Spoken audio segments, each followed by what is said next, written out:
He's the longest-serving Conservative in Europe, only now he's a Liberal Democrat. Edward McMillan-Scott, MEP for Yorkshire and the Humber, announced his intention to jump ship at the Lib Dem's spring conference.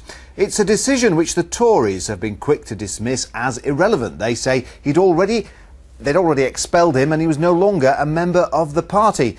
His expulsion came after long-running disagreements over the Conservatives joining a more right-wing grouping within the European Parliament. Well, Len Tingle caught up with Mr McMillan-Scott and the leader of his new party, Sheffield Hallam MP Nick Clegg, in Birmingham.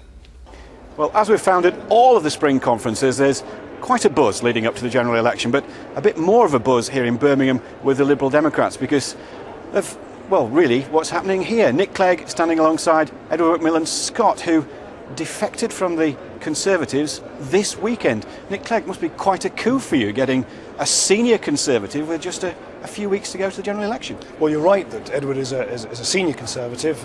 We've known each other for some time, obviously in different parties, and I know that Edward is a highly respected politician across parties and across many countries in Europe, and I didn't really get an inkling until this week that Edward had become so fed up with what has happened to the Conservative Party that he was prepared to take a step which I warmly welcome. I think Edward's decision, which is a brave decision and a difficult one, recognises that the Conservative Party now is completely out of line with mainstream political opinion across Europe.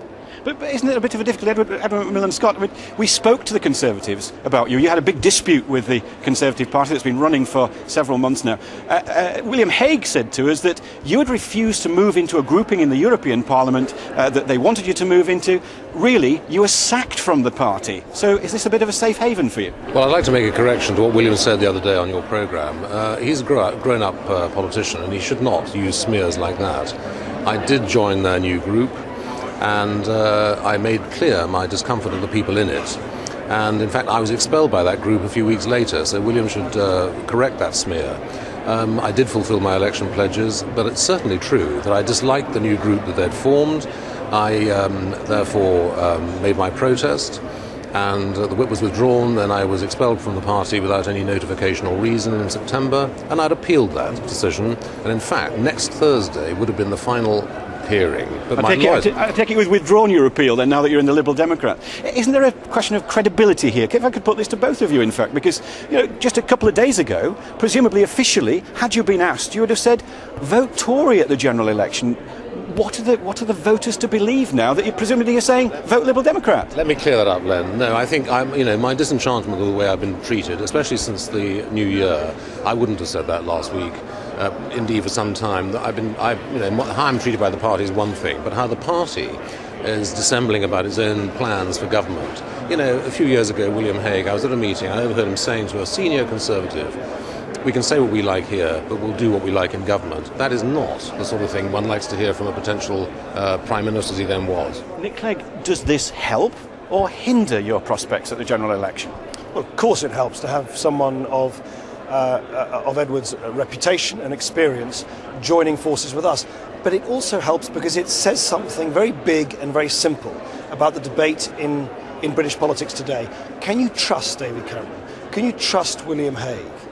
They are clearly saying one thing about Europe to one audience and another thing to another. They've clearly decided to join together in Europe with people who have homophobic views, anti-Semitic views, parties who've got extremist backgrounds in their history. Is that really what we want in British government? Surely what we want is leading British politicians standing tall in Europe, not reducing themselves to the irrelevant and impotent sidelines, which of course is what would happen under David Cameron and William Hague. You've used the word Europe about 15 times in that sentence. When you look at the opinion polls of what people are interested in as far as this election is concerned, Europe hardly figures at all. Of course it doesn't. And I realise that. But there are now so many things that we can't do unless we work with other European countries and stand tall in Europe.